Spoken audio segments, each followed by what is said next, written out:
NCERT math class 9 exercise 7.1 question number 7. AB is a line segment and P is its midpoint.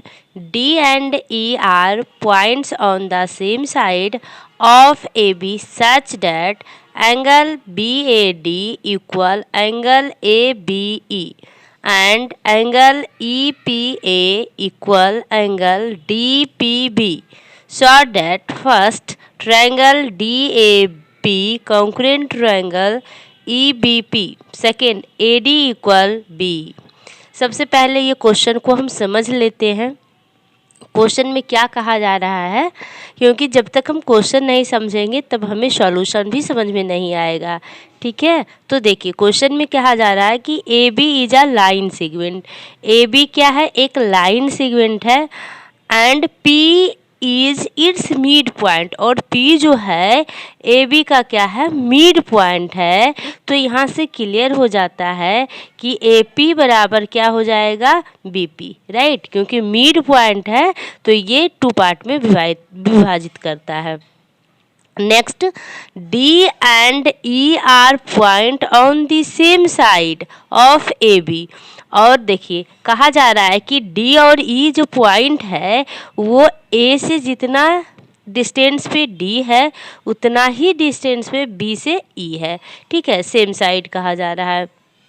That such that angle B A D, angle जो हमारा है B A D, ये angle के equal है. Angle A B E ये angle का equal है, given है. और angle E P A, angle E P A, ये जो एंगल है ई पी ए, ये जो एंगल है वो एंगल डी पी बी इस एंगल का इक्वल है. ठीक है, तो हमें कंकरेंट करना है डी ए पी कौन सा ट्रायंगल है, देखिए डी ए पी ये जो ट्रायंगल है ये ट्रायंगल, और ई बी पी ये जो ट्रायंगल दिख रहा है, ये दोनों ट्रायंगल को आपस में कंकरेंट करना है.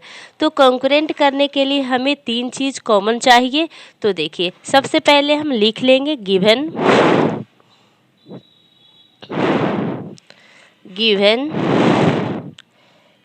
AB is a line segment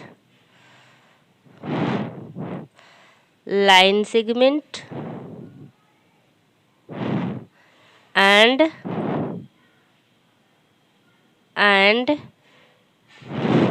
P is its midpoint.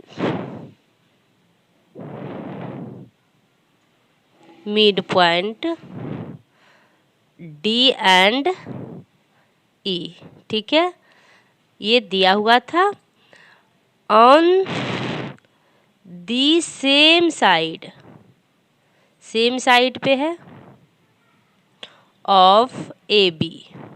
ठीक है, सच दैट, अब क्या दिया हुआ है, angle B A D equal angle A B E and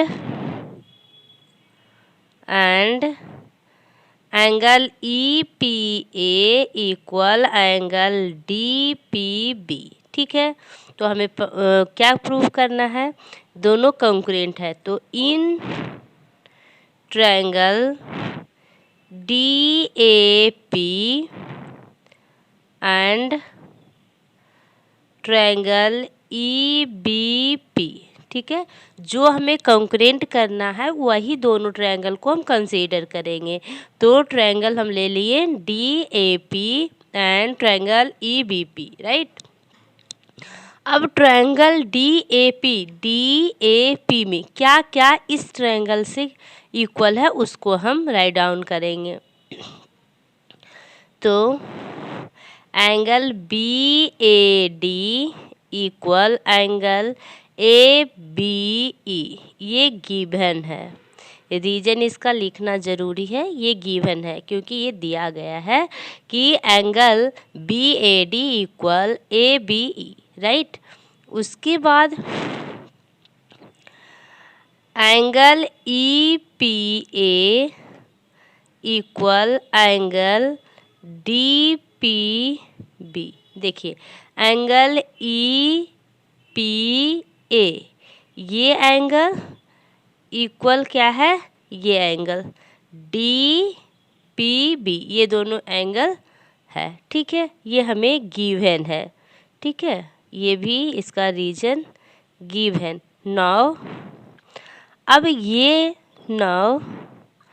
ये दोनों एंगल में अगर हम इस एंगल को ऐड कर दें, ये बीच वाला एंगल, मतलब ये हम इतना कंसीडर करें और इसका भी हम इतना कंसीडर करें, तो ये दोनों आपस में क्या हो जाएगा, इक्वल हो जाएगा। ठीक है, वैसे भी अगर कोई सेम चीज़ में आप अगर दोनों तरफ, कोई भी इक्वेशन में अगर दोनों तरफ सेम चीज़ को ऐड करते हैं तो उसका वैल्यू क्या होता है, सेम ही रहता है, कोई डिफरेंट नहीं होता है।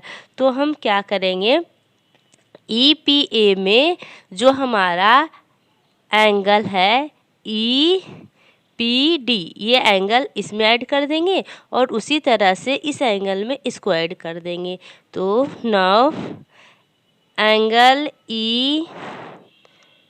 ई P A plus angle E P D equal angle D P B, इस साइड है इसमें ऐड हम करेंगे एंगल ई पी डी। ठीक है, तब ये दोनों एंगल जोड़ करके हम क्या लिख सकते हैं, ये बन जाएगा angle D P A equal angle E P B. ठीक है, ये एंगल बन गया। अब ए पी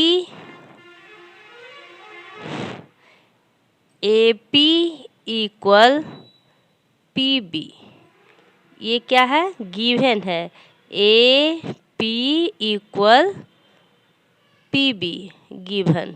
देखिए ए पी जो है इस ट्रायंगल का एक साइड है और पी बी इस ट्रायंगल का एक साइड है, तो ये इक्वल है। क्यों, क्योंकि पी जो था मिड पॉइंट था, तो पी मिड पॉइंट है, तब ये इक्वल हो जाएगा। तो ए पी इक्वल क्या हो जाएगा, पी बी, ये गिवन है। तो तीन चीज़ें क्या हो गई, दोनों का कॉमन मिल गया, एक ये हमारा एंगल और फिर ये हमारा एंगल और ये हमारा साइड। ठीक है, तीन चीज़ें मिल गया, तो ये जो ट्रायंगल है, so triangle D A P concurrent triangle E B P, कौन सा क्राइटेरिया से ये कॉन्करेंट हुआ, तो ये देखिए कोई भी ट्रायंगल आप लीजिएगा तो कैसे हम चेक करेंगे कि ये कौन सा क्राइटेरिया फॉलो किया कॉन्करेंट होने के लिए। तो देखिए ये हम मान लीजिए कि ट्रायंगल ले रहे हैं, तो ये साइड, ये हमारा एंगल और ये साइड और फिर ये एंगल। ठीक है, ये एंगल साइड एंगल, तो हम लिख सकते हैं A S A, angle side angle से ये क्या हुआ, कॉन्करेंट हो गया। ठीक है, अब सेकेंड पार्ट में हमें क्या शो करना था, ये तो हमारा फर्स्ट का हो गया, सेकेंड में हमें करना था A D equal B E, है ना। तो देखिए ए डी इक्वल हमें करना है बी ई, तो ये सी पी सी टी से हो जाएगा, क्योंकि जब भी कोई ट्रायंगल कॉन्करेंट होता है तो दोनों का एंगल और साइड क्या हो जाता है, आपस में इक्वल होता है। ठीक है, ये इक्वल हो जाएगा by C P C T. I hope ये सॉल्यूशन आपको पसंद आया होगा। अगर थोड़ा सा भी आपको प्रॉब्लम हो रही है तो आप कमेंट सेक्शन में ज़रूर अपना कमेंट दीजिए, मैं आपका भरपूर कोशिश करूँगी कि आपका हेल्प करूँ। Thank you guys.